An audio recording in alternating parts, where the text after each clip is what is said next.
네, 먼저 국회의원 선거 주요 일정에 대해 알아보겠습니다. 선거일 120일 전인 지난해 12월 17일 예비후보자 등록이 시작됐습니다. 강원도에서는 9일 현재 30여 명이 예비후보 등록을 마쳤는데요. 공직자 등 입후보 제한을 받는 사람의 사퇴 기한인 1월 16일이 지나고 나면 그 수는 더 늘어날 것으로 보입니다. 예비후보자 등록은 3월 25일까지 가능한데 예비후보자로 등록하면 공식 선거운동 기간 전에 일정 범위 안에서 선거운동을 할 수 있습니다.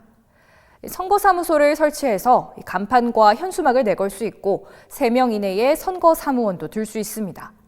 이메일이나 휴대전화 문자메시지 등을 통한 선거운동도 가능한데요. 또 어깨띠를 메고 직접 명함을 나눠주거나 직접 유권자에게 전화를 걸어서 지지를 호소할 수 있습니다. 여기서 주의해야 할 점은 예비후보자가 직접 해야 한다는 겁니다. 예비후보자와 그 배우자, 직계가족은 명함을 나눠줄 수 있는데 선거사무원이 혼자서 명함을 나눠주는 건 선거법 위반입니다.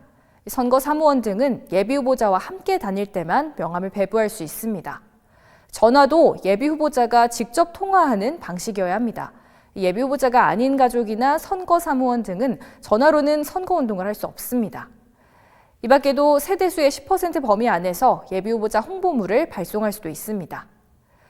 선거일로부터 20일 전인 3월 26일과 27일 후보자 등록이 이뤄지는데요.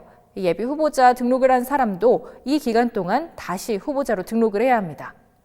이후 4월 1일부터 6일까지 제외투표가, 7일부터 10일까지는 선원을 대상으로 한 선상투표가 진행됩니다.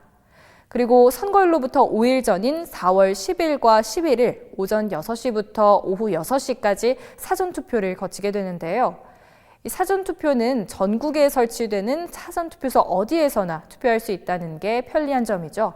선거 당일에 시간이 안 되시는 분은 이때 투표를 하시면 되겠습니다. 그리고 4월 15일 선거 당일 오전 6시부터 오후 6시 본투표가 진행됩니다. 선거 기간 동안 유권자들도 주의해야 할 상황들이 있는데요. 후보자에게 금전이나 물품, 음식물 등을 제공받으면 최고 3천만 원 안에서 10배 이상 50배 이하의 과태료가 부과될 수 있습니다.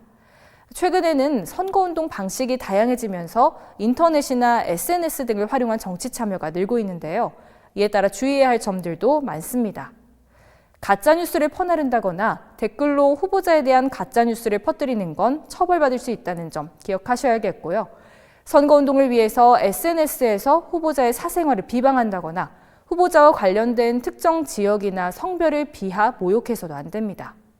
특정 지역을 낮잡아 일컫는 용어들을 함부로 사용하는 건 선거법에 위반될 수 있으니 주의하셔야겠습니다. 본격적으로 시작된 선거 레이스. 올해는 만 18세인 청소년도 투표가 가능해졌는데요. 강원도에는 2천여 명 정도가 해당된다고 합니다.